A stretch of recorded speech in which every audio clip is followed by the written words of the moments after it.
Before we jump into today's episode, quick shout out to our sponsor, eBay Live. If you think eBay is just a marketplace, you're missing a whole side of it. eBay Live is where real-time excitement meets rare, exclusive, hard-to-find cards and collectibles. You can watch live auctions, catch exclusive drops, and buy directly from trusted and, quite frankly, the best sellers like myself while it's all happening. It feels like a show, not just shopping, with great hosts, the aforementioned me, creators, and streamers. Plus, everything's backed by eBay's protections and authenticity guarantees. To check it out, download the eBay app, tap the eBay Live button right under the search bar. Make sure you follow, obviously, Sports Cards Nonsense. Let's get back to your show.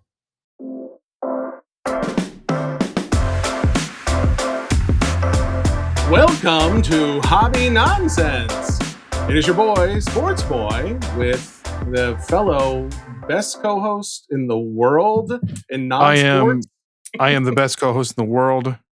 We are here via internets. We have survived the snowpocalypse of 2026 here in Middle Tennessee. Jesse has run out of food. He is currently surviving on cashews and corn nuts. Corn nuts are far gone. My daughter ate all she loves corn nuts. We wouldn't have a single corn nut left if that was the case. Only the ranch corn nuts, right? Oh, dude. The barbecue ones got ate up immediately. A barbecue far superior to ranch in this household. I'm also a plain corn nut fan. Here's a question. Who eats corn nuts? I don't know of anybody who actually eats corn nuts besides myself. Apparently Ray does, since he knows all about them. I only see them at the gas stations, and I think to myself, who the heck eats these things? Because every time I have corn nuts, they're extremely hard. I don't know if they're good for my teeth, and they can't be good for you. They can't. Well, yeah. Here's the thing. It's funny you even said corn nuts, because we were literally looking for a generator at like 5. I think we got to Home Depot 5:30 Saturday morning. And when they finally opened, we were walking around and my daughter's like, oh, you know what I haven't had in a long time? Corn nuts. And so like we're walking around Home Depot looking for some, and she unfortunately never got them. So it's weird that you bring that up right now, because we never talked about that. Come on. Stop following me. Anyways, Ray Solorio, man, the myth, the legend. It is going to be a little bit different show, but for those who are listening, I apologize. Audio is not, normal, perfect podcast quality audio, because we're both at our home studios doing all of this. But it is going to be a fun experience nonetheless. We're in our home environments. If you're watching on YouTube, you're going to see a lot of like the personal collections of both Ray and myself. Granted, Ray's is much more extensive, and the variety on those shelves is just the Bill, Mario. I'm seeing a lot of like, is that Ninja Turtles? But what you have on your shelves, Ray, really shows. I don't have anything Ninja Turtles, so I'm interested to see what you think. I don't know what I'm seeing. What are the smaller figures? Well, it doesn't. You know what? We can't do all of it now. But either way, we are both at our homes. As the snow has kind of left me personally, I have not driven out of my driveway in my own vehicle since Saturday morning when the snow first started. It wasn't the snow that got us, guys. If you're hearing this and you're like, "Oh, snow, what's the big deal?" Snow's not the issue. It's the ice. We got over half an inch, I think closer to an inch of ice. And the ice. Granted, Jesse does live like in a huge property. Mr. Moneybags has this 40 acres on a hill. 2 acres on a hill, and it is on a hill. That is the problem. And he can't get anywhere because he lives out in the sticks.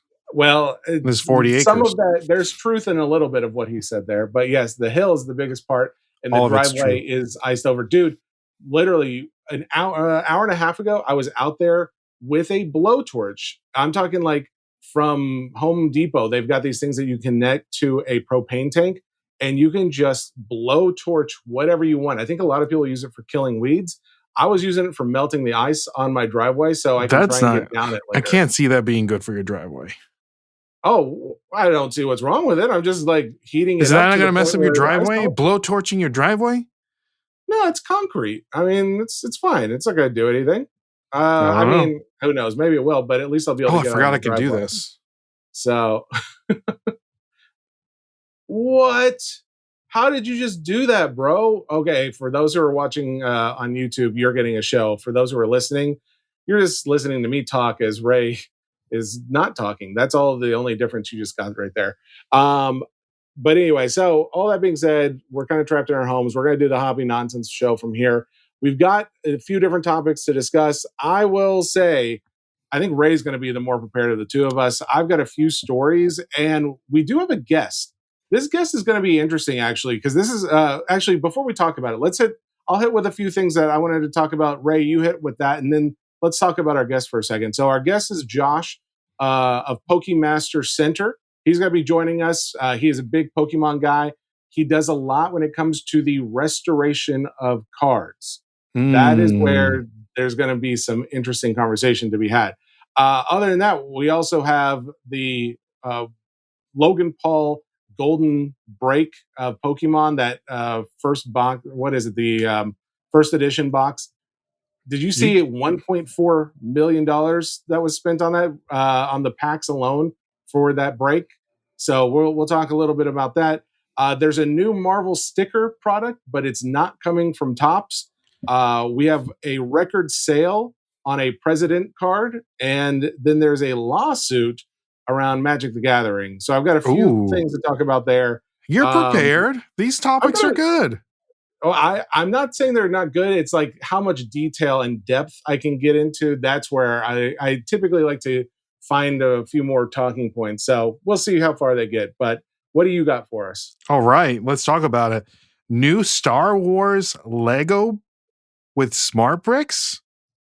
Wait, is this new? Because we already saw the first new ones. Like I said, new Star Wars Lego with smart bricks. Okay, all right. Okay. Teasing me. All right. New Pokemon Funko. What? I thought Funko went out of business. We did a whole episode about it. Okay. Psyduck on a skyscraper? Question mark? And did Target pull a bait and switch on all of us? That and much, much more on this week's episode of I got one more. Dang it, Ray. What? Come on. One Piece promo at the Rucker games. Okay. Rucker basketball games. Actually, yeah, if you have more detail on that, I'm actually interested to hear it. All right, so our guest is going to join us in 10 minutes. The only reason I wanted to talk about this just for a second is I do want to find out Josh, like his content. He actually reached out to us about coming on, and I thought it'd be interesting to talk to somebody who does this restoration of card work, because there's a lot of controversy around it. For one, I think I'm probably a little bit more on the conservative side a lot of times, where it's like, how much work is done before it's considered altering the card? You know, like before you're basically doing trimming and things like that. I know some of the work it looks like he has done looks like it may not have, like PSA knew that card had been, restored in the way that he's doing it. I don't know if they would necessarily grade it, but I am curious to see what he's got to say about the subject, what others, because I'm also very curious what the Pokemon community views this as, because in the sports card world, I think it's a much more conservative viewpoint than in the non-sport / Pokemon TCG world or community. What would you say? What are your thoughts on that, Ray? I think that adding color, anything that necessarily changes I don't know. I'm trying to find the proper word to say it, but I don't see anything wrong with the card being cleaned. Yeah. But if you're trimming the card, if you're adding or taking away color, anything that, I don't know, what would be the proper term? I guess it's a, I think when you looked up beforehand, you said something about PSA's rules on it, where not adding or taking away from the card. Mm-hmm. Adding or removing material, and it says, or any way manipulating the card for a better grade. That's exactly what it says.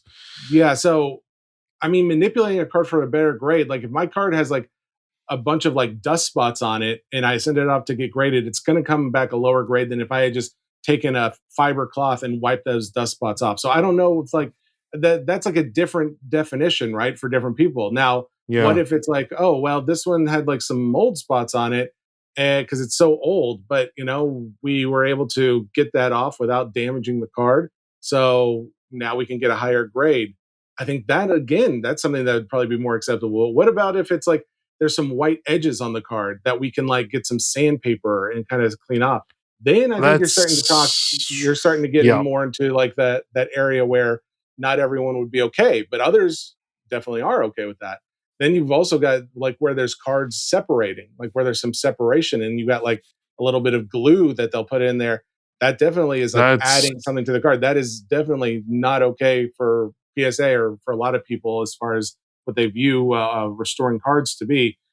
So again, yeah, this is something I'm interested to talk with him about to see, not necessarily a promotion of doing this, but more of a hey, let's talk about where this falls in the TCG side of the world and just in general. So, but that being said, did you see we've talked about Logan Paul so much lately, it's kind of before upsetting. before we get to that point, I did want to bring this up when we're talking about the card restorations. I can't remember real quick. There was a video out of a former PSA employee, and the question was asked: how long does it take for someone to look over a card? They said it's less than a minute to look at a card and grade it. So maybe some of that stuff that we talked about kind of goes by. They don't notice it as much because they're rushing through grading the card. So I think that's I think that's what happens.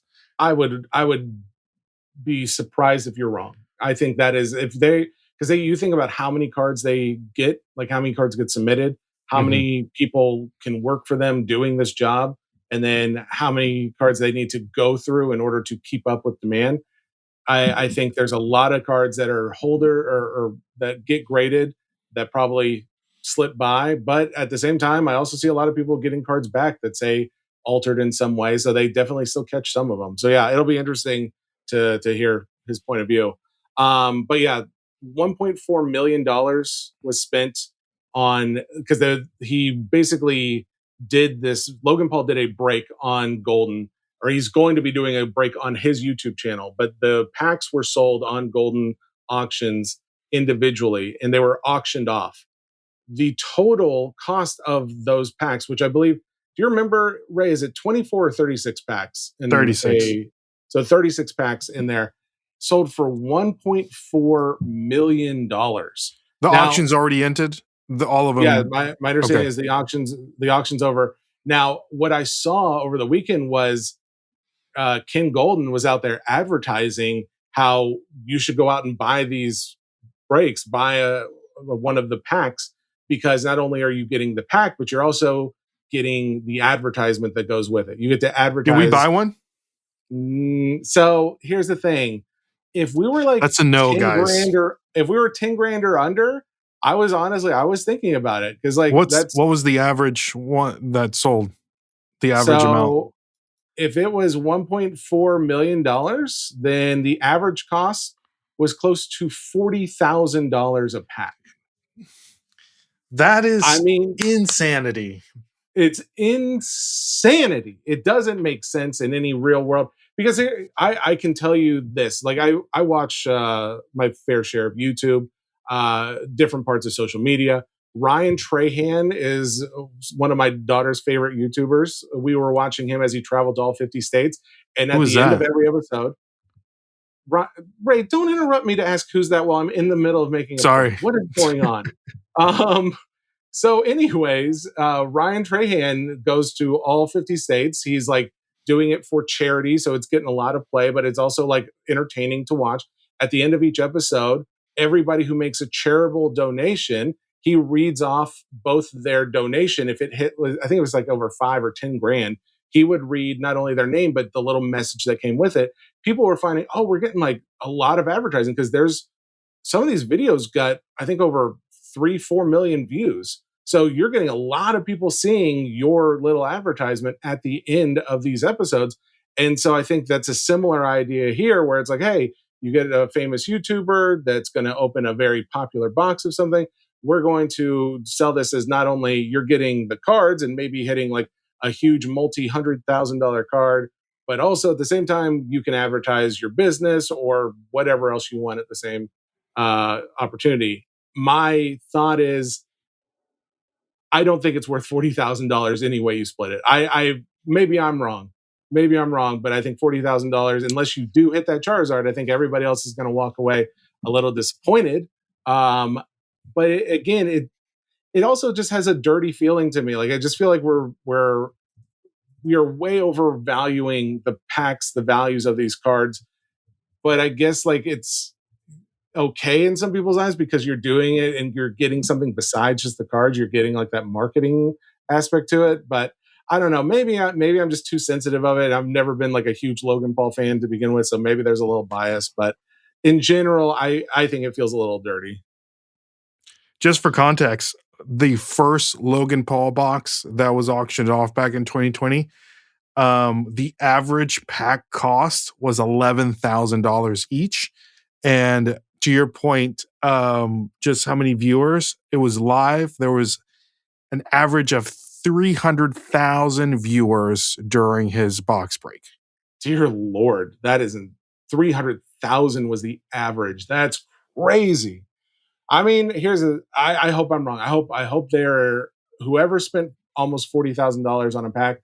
I hope they get their value. I really do. But it just seems like I don't know. We're getting deeper into the area where this is not for collectors anymore. This is just more for, hey, how can I make the most money? And I get it because people are in this to make money too. But the more we delve into that side and we emphasize that side of the hobby, I think the less pure collectors are going to be involved. And you have to have that to sustain a business to begin with, let alone to enjoy something that was supposed to be entertaining. So yeah, I'm not necessarily a big fan of it, but I did figure we'd talk about it. But you have to remember the chances of you pulling a fresh first edition Charizard that could possibly get a PSA 10 is super high, and that card's a $500,000 card and a 10. So you got to think about it that way too. For $40,000, yeah. If he pulls it and it's going to have like the Logan Paul collection or something, whatever PSA is going to put on the label, that will just increase its value as well. For whatever reason, I do understand why it's doing it. I don't necessarily agree with it, but I understand it. But yeah, so I do get like somebody's going to walk away feeling pretty good about it all. But I think there's probably going to be a lot of people who are like, oh, my plumbing business didn't take off after I spent $40,000 on a Pokemon pack. This is baloney. I think that's going to be happening. I'm curious to see once we watch this live, who are the people that are purchasing. We can take a look. I think last time I remember specifically Gary V purchasing one and a couple other big known creators, but nothing that really comes to mind besides Gary V. So I'm just curious to see which people will actually purchase these said cards. I am very curious myself. I guess we'll find out here in the next few days. Do you know when it is? February 15th. February 15th. So 2.5 weeks from now. So yeah, that'll be more to come on that story as it develops. I also have a thing about Marvel stickers. Now our guest is supposed to be here any minute now. I don't see him yet. So I think we got time for this. So this is interesting. Yeah. Do you know about this? Have you seen anything? I don't know anything, but for myself, I'm not a fan of the stickers. I don't like any sticker. I don't like the V-Friend stickers. I don't like anything with stickers. So I've never been a big sticker guy, but what's funny is I did the podcast over with the Third Down guys out of the UK. And that was like one of the first questions we talked about was I ever like a big sticker guy? Because that's where a lot of guys who are now our age over there got their start, was collecting like soccer stickers. Okay. It's different in that part of the world than it was here necessarily. That all being the case, from what I've noticed is that stickers seem to be a different licensing and or copyright, whatever, however this works. When Topps went out and they got the license for, say, Gary V's V-Friends cards, they got the license to make cards of V-Friends. Now, they did not apparently get the license to make stickers of V-Friends because Gary V is making all these sticker products of those cards. Now, granted, those stickers just Interesting. so happen to be the exact same shape and size of a card, but it's kind of like their way of getting around that copyright a little bit. Well, Topps went out and they also got the licensing for Marvel, as we all know, in this last year. They're the exclusive license maker of top Marvel cards in the US. But I guess they don't have the Marvel sticker license because Panini has put out that they are selling a Panini Marvel Deadpool sticker collection. I bought a box of it. It's at Wow. $60. I'm very curious to see what this looks like. But I was like, how are they making this? And then I realized, oh, these are all stickers. And so I'm wondering if we see more of this, like where people are going out that are wanting to make cards and they're buying the sticker license as opposed to the card license. And that's how they're going to try and work their way around, because it's, if you can't, beat them, you got to find a way around that rule. And then I'm Panini. It's like, I got to do whatever I can to stay relevant. So I'm very curious to see where that goes. That's interesting. Now, do you know, you were talking about the third down guys and you were talking about stickers. What is the record sale of what's the Grail sticker? I'm sure it's a sports card, but I didn't know if you knew that off the top of your head. Like, is it a Messi sticker? If it's a Ronaldo sticker? Yeah, I have literally zero idea. But just to compare the two price points between a sticker and a said trading card. But you can look at all like the V-Friends stickers that came out in that first release, and a lot of those sold multiple thousands of dollars. I think some of them sold in the 5 figures even. So it's like there are stickers that sell for quite a bit. I don't know what like some of the early soccer stickers did, but I know there's some popular ones out there that are still getting chased because obviously that was a big part in Europe, like big collectible in Europe were the soccer stickers. So I have to imagine there's some that hold higher values. But yeah, I'm not sure as far as records go. Do we know of any non-sports sticker releases that have occurred recently? Like, we know Garbage Pail Kids stickers, but besides the V-Friends, has there been any other sticker products that have come out in the non-sports world? And I feel like you said, this is a good way to kind of go around the copyright and get it, which I'm so super surprised that Topps didn't also sign that exclusivity of not only can we make the trading cards, but let's go ahead and, like, how people buy up companies just so the other company doesn't compete against them, things like that. I thought about that too. I don't know if they thought about it or if they thought it would be worth it, because I'm curious like what the cost of it would be. And if they even thought it was like something they needed to do, it could be something that was missed, or it could be something they were like, yeah, they can do that, whatever. Like people are going to chase the cards either way. So yeah, there's a few questions I've got as far as that goes, but obviously we're seeing, I think the V-Friends one is the sticker that I'm thinking of. In most of by the way, the stickers for Garbage Pail Kids, those cards are not stickers. They look like they're still supposed to be stickers. It says like peel on them, but from my experience, some of the vintage ones are stickers. Yes, the vintage ones, but yeah, the vintage ones, not the new. Yeah, not the new ones. But yeah, that's the thing. Other than the V-Friend stuff, I don't know what is actually like being produced on sticker other than like some. I think Panini still does some stickers. Obviously, they're doing these Marvel stickers. I don't know who else is doing it besides them though. If you watch one of our latest reels on Instagram, I opened up a vintage pack of Alf, and there was a sticker card in there. Oh, was there really? Well, that's the thing. A lot of that junk wax will have sticker cards in there, like the Back to the Future 2 early 90s Topps product. They've got some of those are stickers as well. So yeah, granted, none of them stick anymore. If you take it off, you're basically just ruining that card. Don't do it if you want to get your card graded. Leave it and don't eat the gum. And don't eat. I mean, you can if you don't. If you're like trying to clear yourself out, like intestinally, you can do it. Yeah, I did. That just remind me. Back in the day, wrestling cards were sticker cards. Some of them were sticker cards. Oh, were they really? Oh, okay, yeah. Cool. Yeah. So I don't know. Maybe we're going to see a resurgence in sticker cards that are really just cards that also have an adhesive on them just to get around licensing rules. I That honestly would that not be is surprised. interesting, especially with the popularity of non-sports and trading cards in general. Oh, yeah. Because Hey, the by the old way- V Friends, the last V Friends release did have a Curry auto, correct?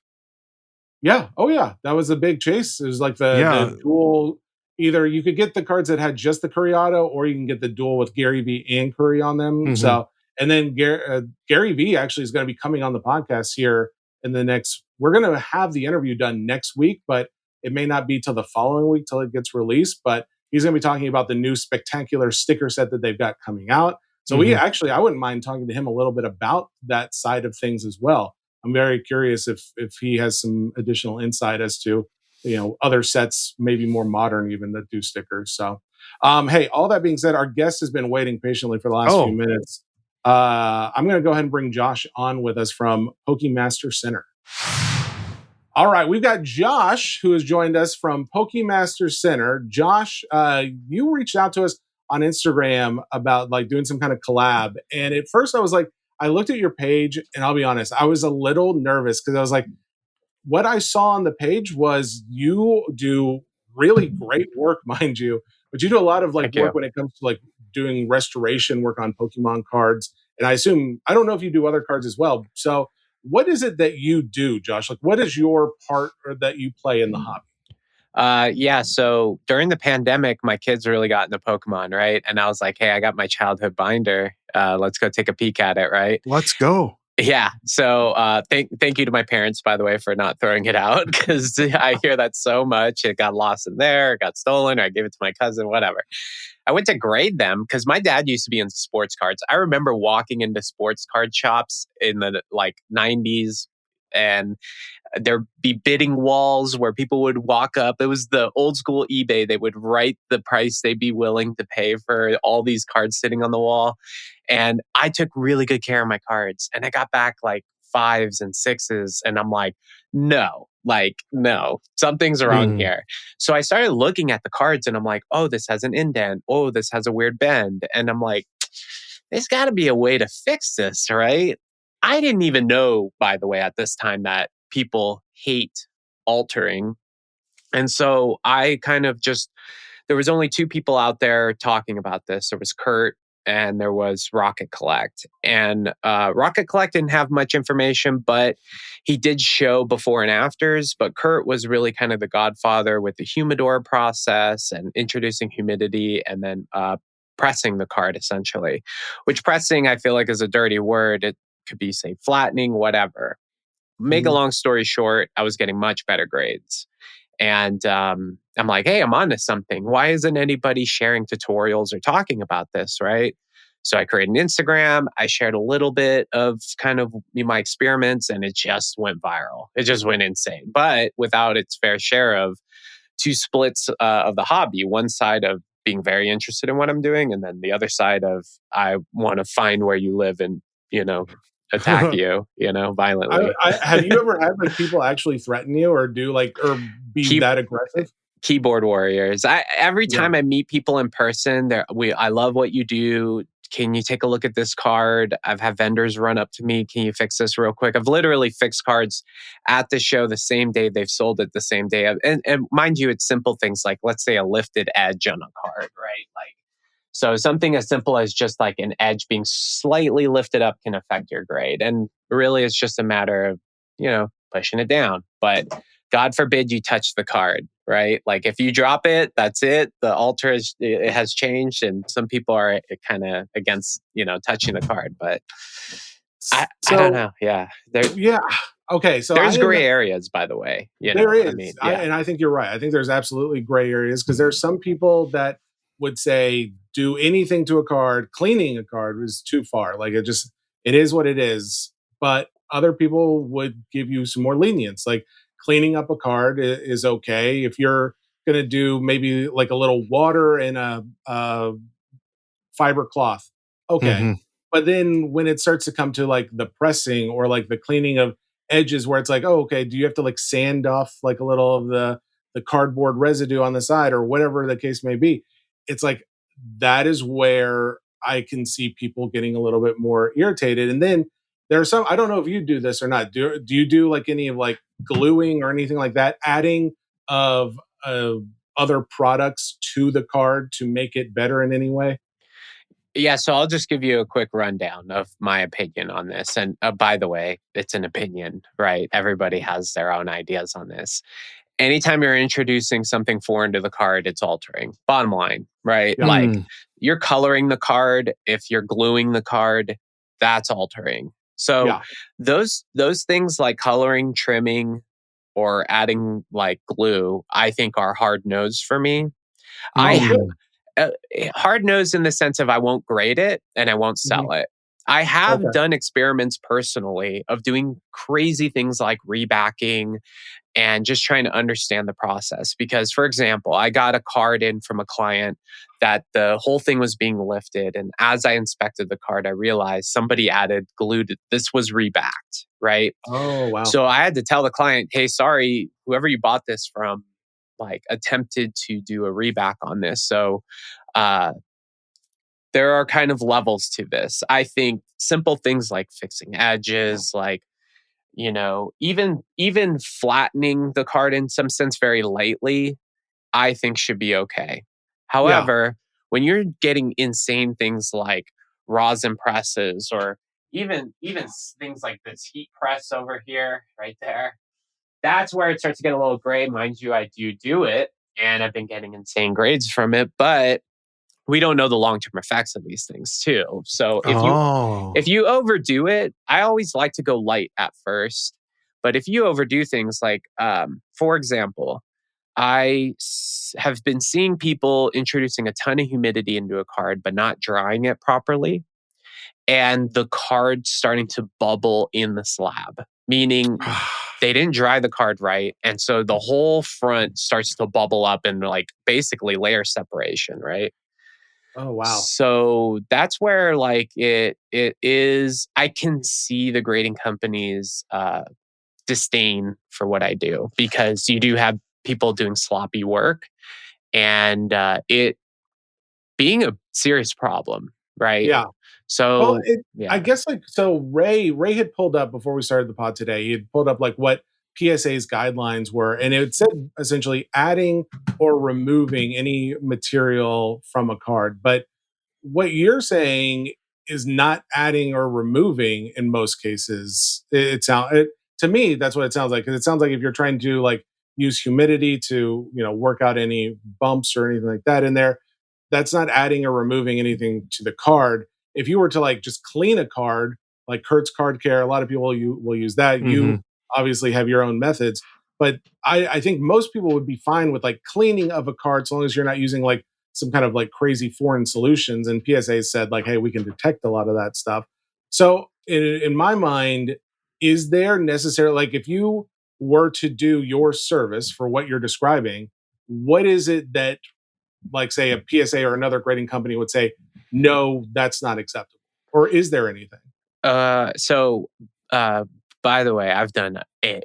I'm probably at the tip of the spear when it comes to what these grading companies reject and what they accept, as far as like an insane amount of experiments. I have gone totally, my wife thinks I'm crazy, by the way. And but like, once I started actually making decent money from this, she's like, okay, fine, I'll accept it. Right. But at first, us being nerds when we're explaining stuff to, significant others, it's like, believe me, I'm onto something, right? But so there's things like card spray, right? There's Kurt spray. I have basically a simple formula here, nothing insane, right? Distilled water is the key to, like, if you're a super purist, literally just breathing on the card too, or using light distilled water along with your basic microfiber.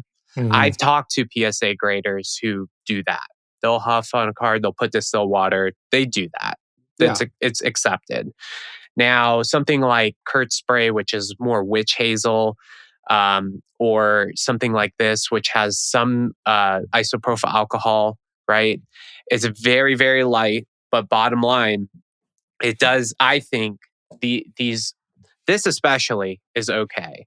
Where you start to get into organic material, it's okay, but we don't know the long-term effects of it, which is why PSA is like, hey, is this going to cause yellowing on the card over time and things like that? Mm-hmm. Now, where it gets really gray area is when we start to venture into these sorts of things, right? So the polish, which is, I smells like beeswax or something like this, and then you've got my hyper potion, which reduces scratches on holographic cards, which essentially is like buffing a scratch on your car. You know what I mean? Yeah. You can kind of buff basically that top layer, and some of those scratches, not the deep ones, but the light ones, will go away. That is gray area. Now, mind you, if the card doesn't smell, it won't get popped. Where people fail on these things here is they sleeve the card immediately and ship it off. And then they get back in N5 and they're like, bro, what happened? And it's like, you take the card out and you can smell beeswax or, whatever product was used on the card. So if you let the card air out before you submit it in, there's nothing they can do to detect this stuff. Well, and here's the thing. I don't want to be like the episode where we give you all the tips and tricks to get around all of this is how you submit your cards with effects that they don't want you to do.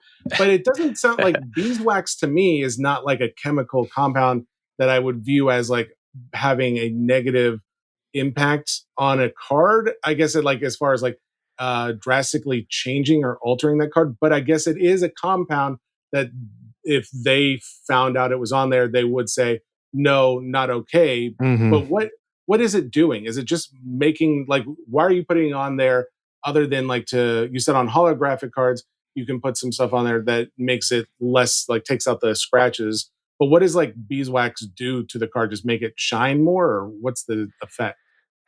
I'll be perfectly honest. I think a lot of it is really placebo. But I think that there is a increase. There's certain types of card stocks where this does increase the shine. You'll quite commonly have things like dull backs on old vintage cards and things like that, where this stuff really does help. However, when it comes to the front of a holographic card, which is plastic, there's not much you can do other than buffing scratches, right? So yeah, I mean, do we know the long-term effects of this stuff? I mean, Kurt's polish has been out there for quite some time, and I haven't seen any negative effects. Yeah. But at the same time, I don't think we've actually, the big one, honestly, is the one that got PSA all riled up was the vintage sports card. It's a paper card, and it was soaked. There's these crazy methods that people can do where they can soak a card and take a stain out, right? Oh, yeah. Mm-hmm. Oh. There was a famous card where the stain got removed, got slabbed, and then the stain came back. So my theory there is there was still some layer of coffee or whatever the heck it was. So on the top layers, it was gone. But deep inside the paper fibers, as the card sat in the slab, came back out, right? So in fact, I've got kind of I don't soak cards, to be honest, but I'm doing my first experiment now with something where it's a Topps Chrome Pokemon card. And I've been just kind of, again, pushing the limits here. And I've run tons of experiments to just see what's possible and what's not. And interesting. Do you you're doing Topps Chrome? Is that I guess to do a Topps card right now makes me think if you can do that on a Pokemon card, you can do that on a bunch of other cards. Do guys reach out that aren't just Pokemon collectors that do sports or anything else to get you to clean up their cards for them? Yeah, sports is the big one. There's people. One Piece is huge now. Yu-Gi-Oh has a little small. There's Magic. I've had everybody and anybody you can think of, but sports is a big one. In fact, there's someone in the hobby, I won't mention who, but they got a $20,000 basketball card sent to them to restore. Well, this restoration artist dropped the card on sandpaper. And I don't know why they had sandpaper on there. desk, but destroyed this card. Now there's a lawsuit going on about this. So I think this is the first lawsuit ever in card restoration history, which is interesting. I'm following the case because I'm curious how it pans out, because although a lot of people in my industry get people to sign waivers, there are Supreme Court cases that talk about gross negligence. And a waiver doesn't protect you from gross negligence. They cite some car repair shop that screwed something up royally and they ended up winning or whatever. So, sports is a big one, man. I mean, there are some massive cards out there, right? I mean, if you have something that can go from 8 to a 10, that could be a, 5-6 figure difference in a particular card. Pokemon, there's expensive cards, don't get me wrong, but unless you're dealing with something like an illustrator or something like that, there's a certain point you get to where the grade doesn't even matter. It's more about the card, right? Yeah. And the risk is too high. Like, I won't touch anything that's super expensive like that because I just don't want to screw it up. Unless it's my card. I wreck my cards all the time for the sake of science, but yeah.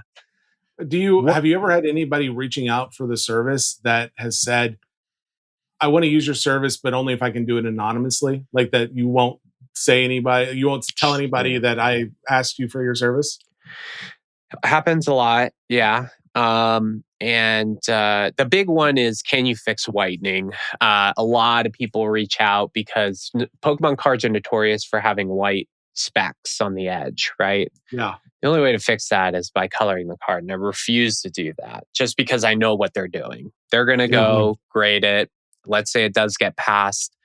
That's fraud at that point, in my opinion. You've added something to the card, right? So there are certain cases where I just don't take a job. In fact, there's a lot of cases where I don't because of things like that. Plus, people have unrealistic expectations. Like, quite commonly in this hobby, you'll have a wrecked card and they're like, can you turn this into a 10? And everyone wants a 10, right? And it's just like, doesn't work that way. I can get 5s to 9s and very rarely like maybe a BGS 9.5 to a PSA 10.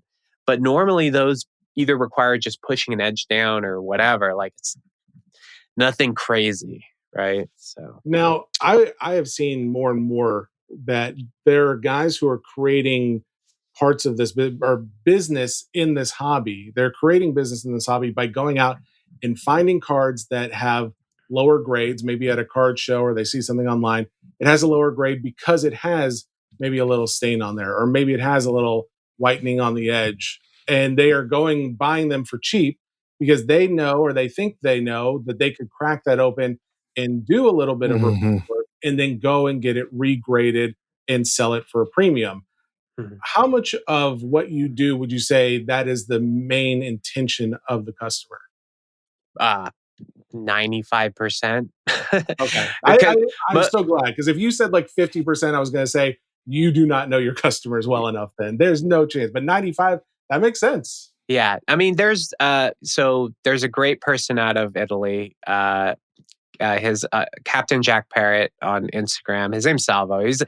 He is so pure in the hobby, and he loves fixing childhood cards. That's his like thing. If you have a childhood card, you put it in your pocket, you wrecked it. Like, I love that. There's that piece of it. There's those 5% outliers that they're like, hey, I love what you do. I wrecked my card as a kid. I just want it as in best condition as possible so I can give it to my kids, like slab it and give it to my kids. And I can appreciate that. Yeah, for sure. So there are those, but yes. Why are people doing this? Because they're making money, baby. I have a whole fat stack here, and these are all fixable cards, right? I got sports, stuff I've picked up at card shows. There's a lot of opportunity out there. 4.5. It's got Gold Star. It's got 8, 9, 8, but the only thing is the surface. You look at this card, I can't tell you what's wrong with it unless I get it out of here, because I guarantee the surface is, when I take this card out, it probably looks all wonky, right? Oh, gotcha. Yeah. Humidity, flatten, boom. Like this is a huge W. So there's people at card shows looking for opportunities like that, where the crux of innovations happening right now and all of this are creases, because okay, yeah. there are ways to reduce them, and in some cases on certain card stocks there's ways to completely remove them. It's an arms race right now, guys. If you knew half the drama that's going on, people are keeping their cards close to their chest on their methods, and that's what I don't like about the hobby. I love that. Well, I started a podcast that's dedicated to sharing knowledge, right? Cardboard Alchemist. Me and my buddy, we just talk about all the methods we're learning and we share it with everybody. But we press like, don't trim, don't color.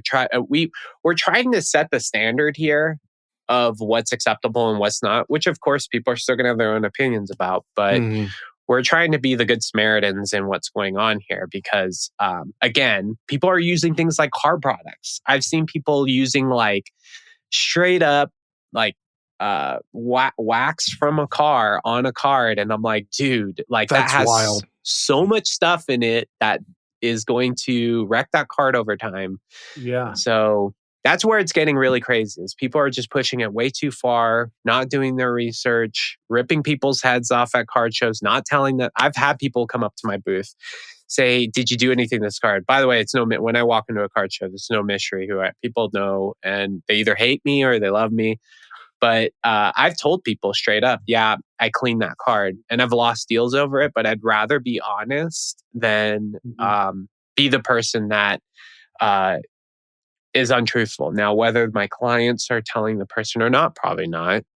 Yeah. That's on them. So it's nice that you have like a moral compass, it sounds like, and you have like, you're not just willing to do anything to fix a card, even though it sounds like you could take more steps to fix a card to have a better grade, and maybe even steps that would still get graded. Like you could do things that would still get graded, even though you know blatantly it's wrong. But the fact that you are refusing business to do things like that, it does make me have a little bit different viewpoint of like where you were coming from with doing this business. Because honestly, I didn't know what to expect having you on here, Josh. Like I didn't know if you were going to be like, yeah, we'll do anything the customer wants if it means getting them a higher grade, so long as they pay the right amount. You know, like I was fully prepared to like just be outing you and just say whatever we needed to warn the audience. But to know you've got like a limit, and it sounds like within reason, it doesn't sound like all the things you're doing are all that out there. They're not that liberal to me. It sounds relatively conservative, some of the things that you're applying to these cards and or methods that you're using to fix them. So I am very glad to hear that. But I am curious though, how many people would you say are out there that are, is it a higher or less amount of people that view what you do as acceptable? Is it like more than half the people or less than half the people that you run into? To be honest, I don't have many, like nobody follows me to, okay, here, let me rewind that a little bit. I would say if I had to pull a number out, I would say maybe 5 to 10% of, well, maybe even lower. I would say maybe 5% of the comments I get might attack what I'm doing, right? You're altering, you're going to blah, blah, blah. Which, by the way, I don't grade for my clients. I fix your card, I send it to you, you do whatever the hell after that. Gotcha. So there's a lot of people in the industry of what I do, they grade the cards for them. I think that there is a huge liability in that. If the grading companies find out that you've been doing this to hundreds and hundreds of cards, especially if it's a $20,000 basketball card. Yeah. There could be, because here's the deal, okay, guys, like PSA, these huge companies, they have insurance on these slabs. In fact, there was a Wilt Chamberlain recently that went from like a 10 to an 8 or something like that. Oh, yeah, I saw that. Right? And I don't know the whole story about that. I'm sorry. But bottom line, let's say that card was restored. You can better damn well be sure PSA is going to look at who sent this. And if they have reasonable cause, like you did something to this, and let's say they're on the line for $20,000 or whatever the value that was dropped. You can damn well better be sure that you'll get served because you were the one that graded. And if they have proof, here's the problem though. Do they have proof? Now, that's where it's very risky for me, right? I'm recording what I do. It's literally like incriminating evidence. So most of the things I do, if I do grade it, sit in my personal collection, right? I was going to ask, has a grading company ever reached out to you specifically to ask, did you do anything to this card? So there was a person, I won't say what company they worked for, but let's just say that company may or may not be auctioning off the Pikachu illustrator for Logan Paul. They allegedly have, I think, somebody that works there allegedly, maybe did work there or whatever. I don't know. This guy just had it out for me. Every single post, you're altering, blah, blah, blah. He kept tagging PSA. He knows, in fact, he wasn't even tagging PSA. He was tagging the person that was like high up there. So I got a letter one day and my account banned, right? And they basically said, like, don't grade with us anymore or whatever. So really? I haven't been, yeah. But yeah, so that happened. And there have been other people. So the company said you cannot send cards in to be graded. We're not naming that company, it sounds like, but they did reach out and say, hey, we're keeping cards, or we're keeping a lookout. If we get a card from you, we're turning it back. Is that accurate? Bingo. Yeah. Any future accounts you create, any cards you send, you'll have to pay the shipping. We'll send it right back to you. And so I've basically just been, using other grading companies if PSA wants to take that stance. Again, I actually emailed them. I said, listen, I don't color cards. I don't trim cards. Like maybe the gray areas are things like fixing scratches and stuff, because you're removing material from the card. Yeah. But as far as adding anything to the card, very seldom has that ever happened, in the sense of, like, I have glued a card once, but I didn't grade it. So again, I can see where they would have issues. It could come apart in the slab. So I always think about it. If I'm going to grade something, what could happen to the card over time of what I did to the card? And less is more in restoration, by the way. That's where I would want to hark. Like, some of the methods people are doing now are just way crazy, because they're not thinking about the long-term effects on the card. Yeah. So, that's a good point. I know that this is so weird because, like, for instance, the comic book collectors, one of the common practices of a comic book collector when they go and get the comic book graded is their services for pressing the comic books before they go and get them graded. And I think even some grading companies, you can pay extra for them to press them and then get them graded. So why is that not taboo, and then doing something similar here taboo? It's a little weird. And I don't know of, like, where this thought process came from. And like Jesse's point, there is like a little bit of a moral compass saying that you refer to yourself as a restoration artist, that most of these restoration artists do have like okay, I'm going to do this, but this is where the line is drawn. I'm not going to do this, and what have you. I wonder where that mindset or thought process, because even you send that message, we were both like, oh man, should we have him on? Like, this could be a huge issue. Yeah, no, I mean, you might get a comment or two of like, this guy is an idiot, but we're here for it. Hey, you know what, guys? Like, I'm here to answer the hard questions. There's a lot of people in what I do that hide in the shadows and don't like to talk about it. They're making a killing, but at the same time, like, there's no open discussion about this. Because to your point, comics, they're pressing stuff all day long. It's all good. So I think it's just a historical stance that cards have had, trading cards in particular, of old collectors. And there's been the split since day one. In fact, cert number one with PSA was a Hogness Wagner that was trimmed. So it's been happening since day one, that cards have been, whether you call it altered or trimmed or whatever, things are happening to these cards. Now, mind you, if you listen to that story of that Hogness Wagner, it's very interesting. It was cut from an uncut sheet, right? So had the guy left it in the sheet, it would have been worth way more, by the way. But the card was literally cut from a sheet and then looked like a football. And the guy's like, I am not sending this to get graded. It looks like a football. So he literally just used a paper cutter and centered it and chipped it off and got it graded. Crazy. But then later on, he gloated about it. Oh, I did this. And then boom, all this controversy, right? But then, Wow. It's I'd heard something about that before. I hadn't heard like the full detail of it like that. That's crazy. It's an amazing story. Yeah. Well, that's the thing. I think what we've kind of uncovered here and what we continue to see in the hobby is there's gray areas with a lot of personal opinion on things. Now, there's also rules. There's hard set rules that certain companies have, and there's things that people will still do to get around those rules that you can consider fraud or however you want. But it sounds like, to the best of what I'm hearing right now, if for the most case, you're not trying to get around those rules necessarily. In most situations, it sounds like you're following those rules by doing, not adding or taking away from the card, just maybe methods of cleaning the card or taking out dents.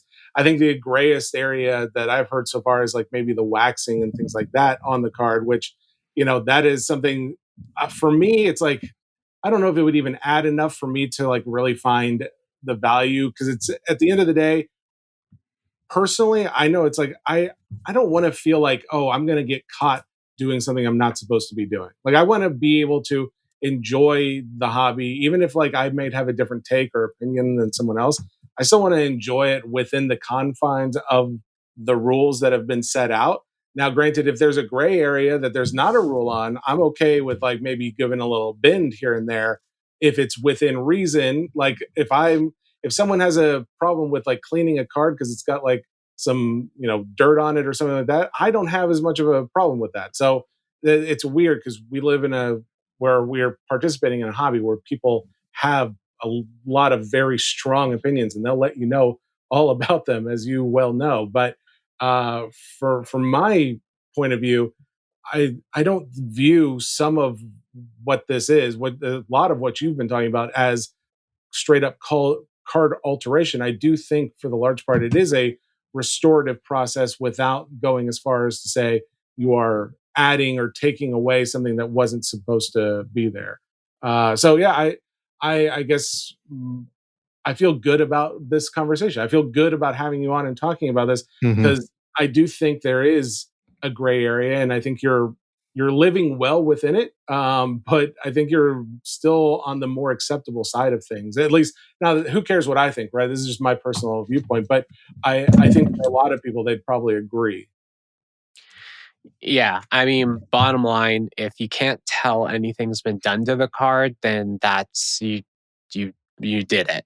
You did the best job possible, right? So that's where, again, I think more research needs to be done, especially on the pressing side. And probably we could pull some pages from the comic world too, because again, like overpressing a card, not drawing the card properly, those are some risky things. And I think people that do what I do, they're jumping headfirst into this game without really putting in the work to hone in the methods and to ensure that they're not slabbing things that can have long-term effects. So I would just urge, like, if anybody's planning on doing this or getting into this, it's not like you can just jump in day one and start doing this, right? Like even, by the way, where you live, what's the humidity like in Nashville? It's high. It's very high. Yes. Okay. Which Vegas, by the way, is dry as hell, right? Yeah. So even those sorts of factors can actually affect a card. That's an interesting point. Yeah, you're altering your card based on the geographic location of where you live. That's something I've never really thought about. Yeah, Josh, I wanted to talk about. You mentioned that you had a money limit on cards that you will work on or will not work on. What has been the most expensive card that you have ever worked on? And what is that limit where you say, okay, $30,000, I'm not going to work on this card because of the liability or what have you? So the most expensive card I worked on was a Gold Star Rayquaza that probably went from like a $4,000 card to maybe a $14,000 card. So I got rid of a crease on that thing. It was a beautiful condition, but it had a crease on the front. And I removed it. What's interesting, by the way, guys, the owner of that card, is very, very high up in this industry. You would never guess. I can't say unfortunately, but when this guy reached out, it was his butler, by the way, that reached out. I was like, holy cow. Jesse reached out? Hey, yeah, right. Yeah. Yeah, So Jesse okay. didn't tell you. Okay, well, Yeah. cat's out of the bag. Jeez, No, I said, don't tell anybody. yeah. He's fired. Yeah. What's the name of Batman's butler? I'm trying to think of a Alfred. good butler. Alfred, yeah. Pennyworth. Yep. Yeah. Or Smithers butler, yeah. So, Yeah. but yeah, I normally don't take cards like that, guys. Like I'll maybe like 3,000 or somewhere around there is kind of like, okay. You know, unless this is going to make good content or you maybe got referred, then maybe I'll consider more. But I don't think I'd touch, especially after this lawsuit I've been following. I don't think I'm going to touch anything over like 8,000-10,000, just because I look at it like, okay, if I do screw it up, what can I eat as far as like if I had to cough up value that I wouldn't put my family in jeopardy. I have 2 kids, a family, I have I have 2 freaking full-time jobs, it seems like. And I'm doing all this crap. I'm way overextended. I'm starting PCRcard.com, which is the first card restoration grading company. So we'll actually fix your card and slab it. I'm doing a lot here, guys. Like, yeah, I got the podcast. I've got so I'm juggling a lot, but I'm having fun, guys. Like that's the whole thing. It's like Wild West. Like I come from a programming background, and it's very like, here are the rules. Here's what you can do. But with card restoration, it's kind of like there's not a lot of information about this. And I feel like I'm kind of pioneering a lot of this, which is the exciting part of all of this, you know? Oh, for sure. No, I mean, to talk this openly about it, I'm really glad because I don't know if I've ever talked to anybody who's as open about what they do, what they stand for, what they're okay with, and the types of jobs that they take on. Yeah, this is enlightening. I wanted to ask you about the process, Josh, of what it looks like when someone wants to submit a card to you. So I have here my gold card, Gold Star Rayquaza, and a 6.5. And like you mentioned earlier, the surface is a 7.5. And I think this puppy can probably be a 10. So if I sent you an email and said, okay, Josh, I have this card, what do we need to do? Like, what is the process? So if you sent me that DM said, I think this can be a 10, I wouldn't even answer you. Well, not a 10. And like an 8. I'm just saying, like, I get that all the time. Did I say a 10? This can be a 10? I meant to say like an 8. Okay. Well, so don't do that. Don't say, hey, I think this can be a 10 if you're going to reach out to somebody. But yeah, so here's the thing. There are things you can fix and can't fix. Like I said, whitening is the big one. If you look at the back of that card and let's say there's a crease or something, if there is any whitening along that crease, not even worth it. The problem there is because I've done it where I've gotten a crease completely out, but you can see a trace line of white where the crease was. They will call it altered. They will find like, hey, there was a crease. Like, hey guys, see what you're doing, and boom, you'll get that card sent right back. Now you got a card that's altered, and you're out even more than leaving it in the slab. So that's one thing to take a look at. The other is just really like, what are you doing it for? I can see if you're selling it. If you've already slabbed your childhood card, leave it. In fact, sometimes I even tell people, do you really want to fix your childhood card? Like you have Cheeto dust on it. Isn't there something enduring about like, you know, like the original condition and whatever? So sometimes I try to steer people to just like, hey, just grade it. If it's profit motivation, then yeah, I mean, there's certain things you want to take a look at in the card. So if you have things like spider creases, there's just creases everywhere, or paint missing from the front. The big one's paint. If paint's missing, without adding paint, there's not much you can do. So you really just have to take a look at the card. What I like to do, honestly, if you get a flashlight or a good one like this, I sell these on my site, but it's like a side flashlight. And you just kind of like look at the card from the side in the slab. That's a really great way to see if there's indents, creases, things like that, that can be fixed. But if you see paint missing, don't even try. Like I bought a Gold Star Rayquaza. It was a PSA 2 before the prices went crazy, and cleaned it, did everything. Card looked great, but there was paint missing all over the front. It was all scratched up to begin with. Got back the same grade, right? So it was kind of like a moot point at that. You know, there's certain points where if the card's just missing a bunch of paint, there's not much you can do there. Gotcha. Yeah. I feel like this puppy can be bumped up. I've actually have sent this to PSA. Hopefully it'll get bumped up to a 7 in the slab, and they've just sent it right back. Don't do that. Yeah. So I just don't want to crack it from the slab. You should. Okay. I'll tell you a story because I've actually talked to PSA graders, ex PSA graders anyway. And if you send a slab to a grading company for cross grading and it's already got a grade on it, and let's say I sent this to PSA, they're going to already in their head, they go, oh, 4.5. And all grading companies think we're better than the competition. So they're going to look at this and they're going to give you the 4 because there's already a grade on it. They're better than that company. They're more strict than they are. They're going to take whatever that number is and give you a slightly lower because their conditions or whatever. I'm sure there's outliers in that. You need to give them the mystery of it. Without the grade, you need to crack it and send it. Yeah. Yeah, I know. Like most of the companies will say, no, that's not the case. You know, we'll do it on a independent basis. We're not going to prejudge it based on the previous grade.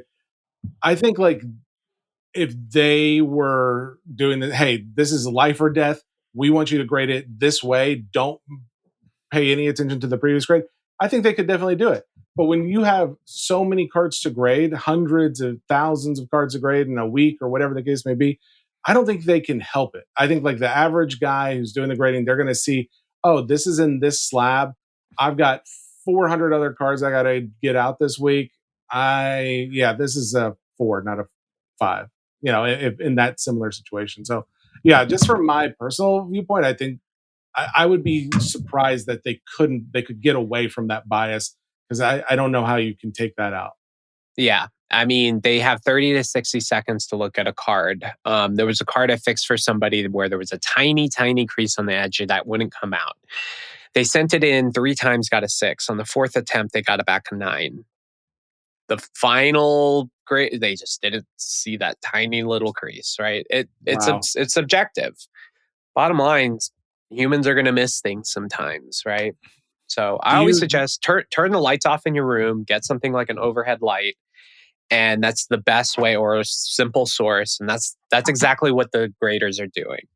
They're not using 100x magnification. They're not like CT scanning the card and da-da-da-da. Like there are crazy pieces of equipment, but they only do that for super duper expensive cards. Anything under probably like $5,000, 60 seconds. If something looks questionable, yes, they will get a second opinion from another grader, that sort of thing. But so like, for instance, like this Rayquaza, if I were to crack it and send it in, they're probably going to look at it pretty. They'll look at it a little bit more. Yeah. So, you know, when they get a card, especially when they're looking for things, they're looking at the edges of the card. Is black core bleeding from the card? Because there's a black core layer in Pokemon cards. When people soak these things, they get wrecked. There's black that just bleeds out. That's why you never want to soak a Pokemon card unless it's a Topps card that doesn't have a black core layer. But, you know, they're going to look for alterations. That's step 1. Like, did this card get messed with? So there's certain things you just got to like, you know, if you were to take a look at that card, crack it, send it to PSA, I wouldn't be surprised you get probably 2 different grades if you sent it in 3 or 4 times, right? So, but you're going to eat the $150 every time sending that card, and it's so dang expensive, right? So, I mean, I paid $150 to have him bring it back. I have a conspiracy that PSA and all these guys love what I do because people are just cracking stuff and resubmitting to them, and they're making a boatload more money. Because, yeah. I think when they have their hobby hats on, they hate it. But when they have their business hats on, they are pleading the fifth. Right. So yeah. But Josh, man, thank you for coming on. Thank you for kind of giving a little bit of more detail of what it's like from your point of view in the hobby as someone who's trying to do their best to stay within the guidelines of restoration, but still provide some service and value to the collector. Yeah. If guys want to check out your podcast, you said it was a Cardboard Alchemy. Is that what you said? Cardboard Alchemists. We're on YouTube and Patreon. We have a free episode that drops every Monday. And Sebastian and I talk about all things in the space that we're in, as well as Pokemaster Center. You can catch my... I'm on Instagram, YouTube, and TikTok. So yeah, if you want to learn more about this stuff, check it out. I do. Do you guys have a couple more minutes? Because I want to geek out with you guys a little bit. I want to ask you about those elephants. Okay. Yeah. Okay. Yeah. We got like a few more minutes. Go ahead. Yeah. Let's go. Because I didn't want to bore you guys with the restoration stuff all the time, but I did want to talk about some old school stuff here. Is that a Game Gear? It is my childhood Game Gear in here. Yeah. So I'm curious, what were your guys' like favorite consoles as a kid? I had I had a few different ones. I had a NES, like the original Nintendo NES, and then I had a Nintendo 64. Then I had a Dreamcast. Then I had a PlayStation 2, and then I became an adult after that.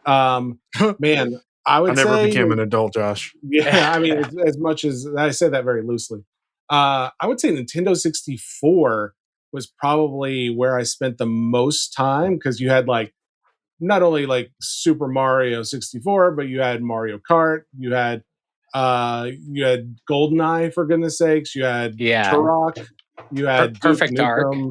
I mean, like there were so many, there were so many amazing games on the 64 that Rush 2049 or whatever it was, I can't remember. Man, my brother game? and I. Oh yeah. Oh, that was like a racing game, right? Was it a racing game? Okay. Yeah, that was a racing game. But you had like NFL Blitz on there as well. There were so many games that I can tell you. Like we went to. Have you seen this before? Or rent some games at Blockbuster. It was amazing. Yeah, this is sweet. The EverDrive, because like you can just plug it in. Got all the games card. On there. Yeah, it's just like you throw the ROMs on here, and because I have my original N64 too still, and because I do have like Perfect Dark, Super Smash, but there was a ton of games that I kind of lost over the years, like F-Zero X, I think it was. Some of those. But yeah, N64 was the big one. I mean, when that came out, that was incredible. Star Fox and Link and all that, Zelda. Oh, Zelda. Yeah, Majora's Mask. Oh, man. Yeah, all of those were Ocarina of Time. Those... My brother and I, it's funny now that I'm like talking about all the games I played. I'm like, yeah, that's got to be my number one console. Even though like I loved playing original Nintendo and I loved playing like my Dreamcast. Dreamcast was just ahead of its time. That was just an amazing console. But yeah, I think 64 is my favorite. Linked, what is it? Those Zelda games for the 64. The rumor is they're remaking them for the Switch. Oh, really? That's a rumor. Yeah, I mean, Nintendo's dropping the ball because, like, if they remade half those vintage games, like, there was a 3D Pokemon, like, somebody took Red and Blue and showed what it would look like with modern graphics, and it looked Unreal insane. Insane. Yeah, they're dropping the ball. Yeah, they would make a killing. So, yeah, and even somebody did that with Mario 64. In fact, they redid it, and it looked fantastic. Well, they do have like on the Nintendo Switch, they've got like the entertainment pass or something like that. I can't remember what they call it, but it's like the Nintendo Switch like subscription service where you can get access to the older games. But my only issue with that is like I've played like a lot of the original NES and Super Nintendo and Nintendo 64 games on there, and I don't know. It's like playing it on a Switch controller is not the same as playing it with the original controller, and playing it on my, OLED TV, my 55-inch OLED TV is not the same as playing it on my like 32-inch There you go. CRT TV. Whoever had the idea of this controller, because when this controller came out, it was like, what the heck? In fact, The Nintendo 64 I controller. played with my son and he was just so confused holding it. Like nowadays, these iPad kids, it's like, but even the like trigger.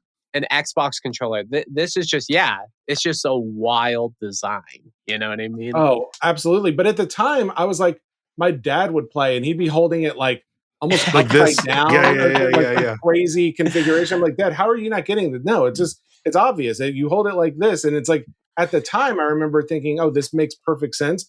But I've since picked up a Nintendo 64 controller and it took me a minute to get the feel back. Like I was like, yeah, how did anybody ever use this? But I don't know. So to answer your question, these are PHP elephants.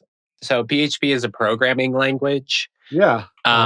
And I've been speaking at conferences for over 10 years. So I do, cool. In fact, I was going to do tech, like social media before I got into the Pokemon game. And I'm kind of glad I did because tech doesn't age very well as far as like content's concerned. So this is a one-on-one. I actually made this one for my user group. I do a free monthly meetup here in Vegas for people wanting to learn how to program. And when I was going to college over 10 years ago, there was no local meetup. So I wanted to inspire kids or even adults to, learn how to program and stuff like that because it changed my life. I was, doing dead-end jobs before I got into tech. So nice. That's what that collection is. And That's awesome. I do have and then we can call it after that. But I do want to share a couple of things here. So we are fixing to release. I just filmed a video, Jesse. The top 10 rarest Super Mario Brother games. When you said that you were making that video, I was genuinely excited. Is this one of them? Mario's Missing? No, it's not. I've never even heard of that. Mario. You've never heard of that one? It's like a little RPG. Yeah. It's an educational game. It's actually quite, there's very little like battles or anything you do. It's like you run around museums and stuff answering like trivia. On the Super Nintendo. Wow. Okay. That's good to know. Never played it. Never heard of it. Let's go. These are your VHSs. Those are sick. Yeah. Whoa. You got the John Leguizamo Super Mario Brothers movie. Dang. Luigi Mario. By the way, this terrified me as a kid. So my parents wouldn't let me watch it in theaters, which I was really bummed about because I really wanted to watch it. But I think when this movie dropped, they were telling parents, don't take your kids to go. It did very poorly in the box office. But I remember that. Yeah. Rewatching it, to see it, it's a banger. I don't know that and we were broke as hell, but eventually they got me the VHS, which W. But I've rewatched the movie and I can tell. I think the director did like a lot of darker movies, and they just probably chose the wrong director. But for a kids movie anyway. But this new Mario movie that came out, blockbuster, right? Like they did it right with this last one. Yeah, but I want another real life version one. Like the animated one looks awesome. The new Galaxy, like the animated one, those look great. I'm happy about them. I love that they tried to do it in real life. I want to see him try and do it again. I think it would be just as campy, and I don't think it would do well, but I'd watch the heck out of it. I'd be very happy about it. I love Bob Hoskins, I think, is the guy who played Mario. Perfect casting. Yeah, like who was it? Dennis Bowser, Hopper played King Bowser. Koopa. Yeah. Like I mean, granted, the storyline doesn't seem to like follow the actual canon of Mario as far as like them being like actual everything's a dinosaur or everything's like a mushroom in some sense, but I think they did the best with what they could, and I can't wait to watch it again. The rumor was there was a lot of production issues and the cast wasn't in it. Like there was like the whole movie itself was kind of like cursed from the beginning. So that's one of those non-sport sets that people talk about too, is like if they like Topps or somebody would come out and do like a Nintendo set again. Cause like they've never really done a lot of Nintendo cards. They did some in the early 90s that you had like those yellow borders for the Mario, but they also had Zelda and they had, I think there was maybe Ninja Turtles were included in there too. I can't Yeah. remember. But there's a Punch Out. Yeah, Donkey Kong. There's a lot of that would be so different dope. properties that were in that, and I'm like, man, can you imagine if they did that again with like more modern day cards? I think that'd be a lot of fun. So Yeah. There's rumors that Pokemon might do something with Tops again.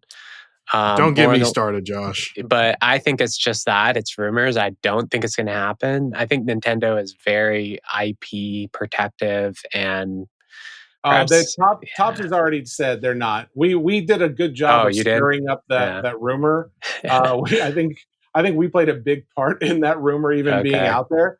But I heard directly from them that is not something that they are currently working on. So yeah, bummer. But yeah, there's opportunity there. I mean, the Fortnite cards, there were some that were crazy expensive, and Peely, you know, Crocodice Peely. Yeah. So, and Topps released the Stranger Things, set. Those went recently. Crazy. Insane. Yeah. So there's something going on here in the collectibles industry, and a lot of people are wondering, is it going to crash and things like that. But I feel like we're in a strange situation. There are people who are in this hobby for the wrong reasons. They're here to, just like the shoe game, they got in, they're flipping. The minute the money dries up, they're out. But then there's passionate collectors like you guys, myself, who, even if things dropped, we'd still be in it in some capacity, right? So, absolutely. And I can see that more than ever, that there's a lot of passionate collectors out there. But there's also a fair share of resellers. So hopefully the hobby comes back to a more healthy state, because right now things are insane. But yeah, I have high hopes for the collectibles industry. I think one day, 10, 20 years from now, there could be a situation where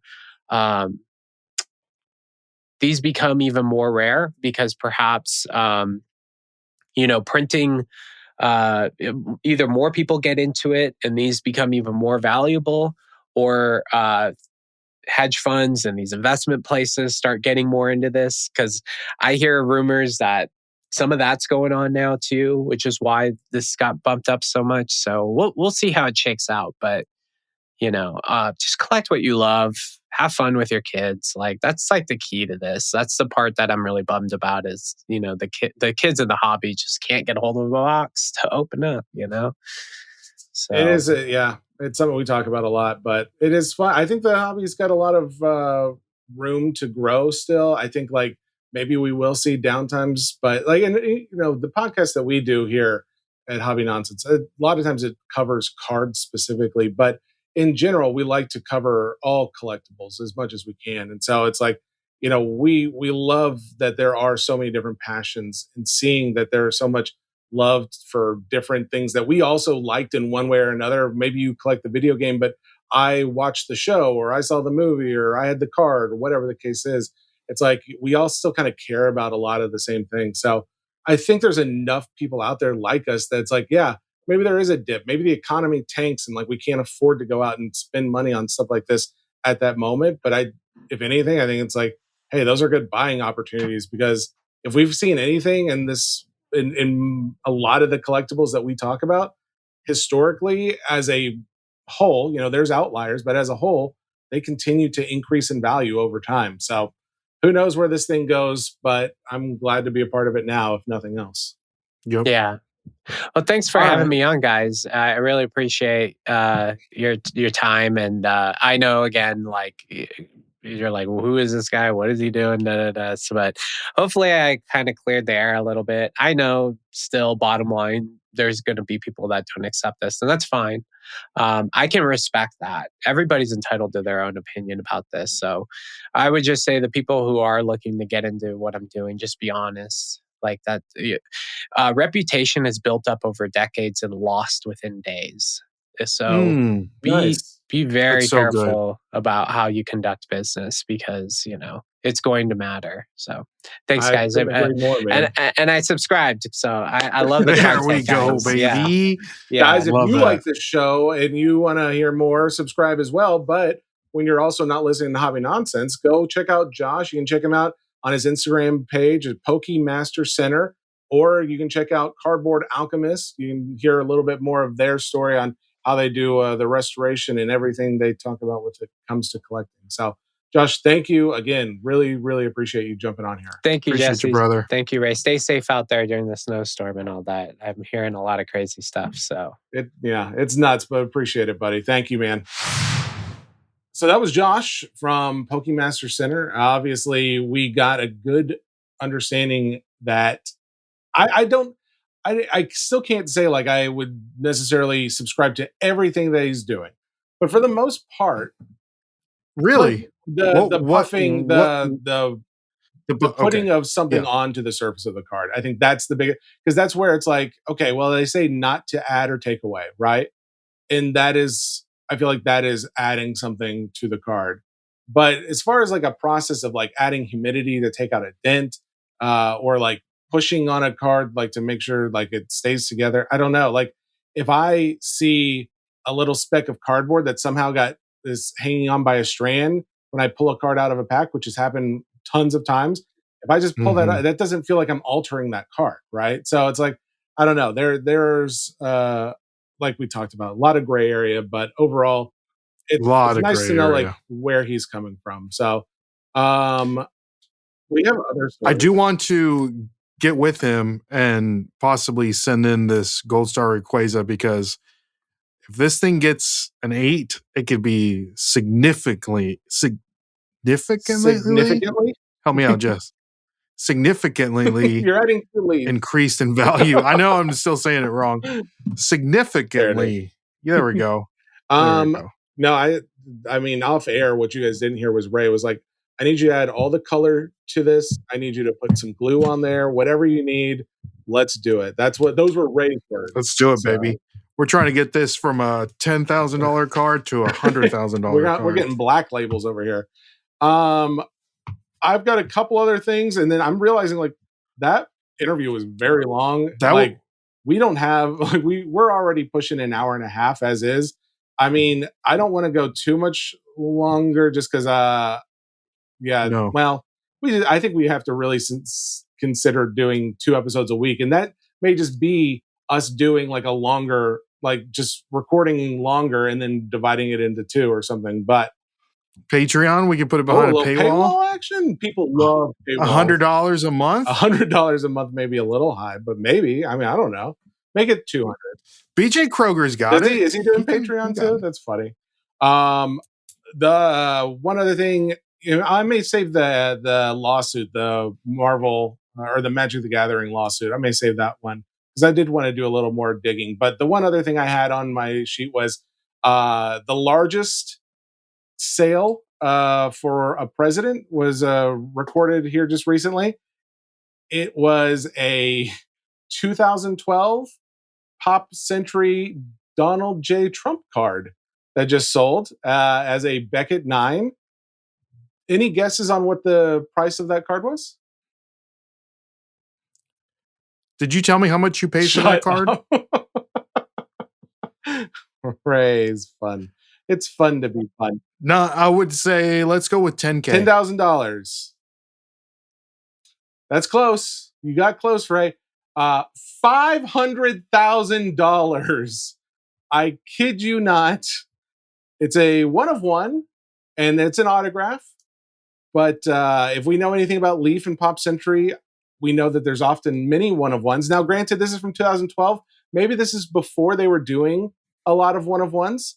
But I've seen a number of Pop Century Trump cards that are autos. Granted, this is before he was a president. He was doing this more in the sense because he was on The Apprentice. That's why this card existed. You're fired.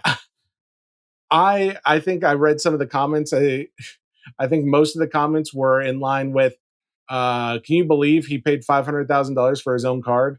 You know, like that's like most people were just making the assumption that he bought his own card. Who knows? Maybe this is something we see on the Oval Office shelves one day when they're doing a newsroom interview. But yeah, kind of crazy that happened, and I felt like we needed to bring a little attention to it. So, you know what? Let us know. Can in the you comments. do a Donald J. Trump impression? $500,000 on a president card. That's something I think we all need to know an answer to. So, Obviously, Ray would, because dang, I can't make the same joke that you made. I was just gonna say you bought the card, but you already made it. So Yeah, I would like to get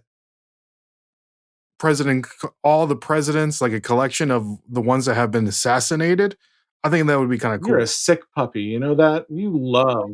Wouldn't You, I think that would be cool. I know you do, you Got psycho. Abraham Lincoln, You, I don't think they're JFK. signing anymore. I don't know. I mean, maybe.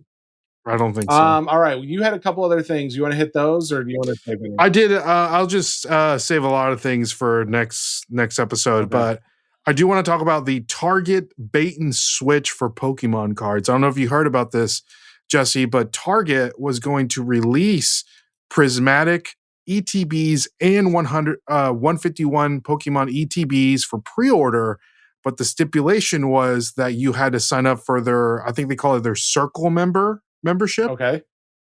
for Target. Okay. And they took all those pre-orders down and everyone signed up for their membership, and now they are not going to release them. So there is a class action lawsuit for what do they call it? False advertising. Wow, that's crazy. You know what? That's not cool. It's not. I don't think that's okay. I'm kind of glad that that's happening. I don't. I don't know what to think. Like as far as like, if they were going to put those out, I'm kind of glad they didn't, because I'm tired of the population of these cards continuing to get watered down.